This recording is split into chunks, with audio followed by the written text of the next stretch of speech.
Okay, look at this zebra light coming down the road here. You can see there's a bright spot. The Jeep's going through it right now. He's in it. Now he's out. But here it comes down the road about 20 miles an hour.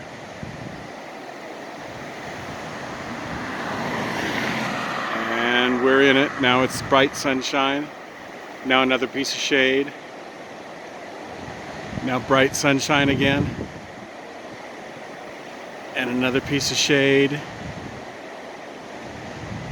And bright sunshine again.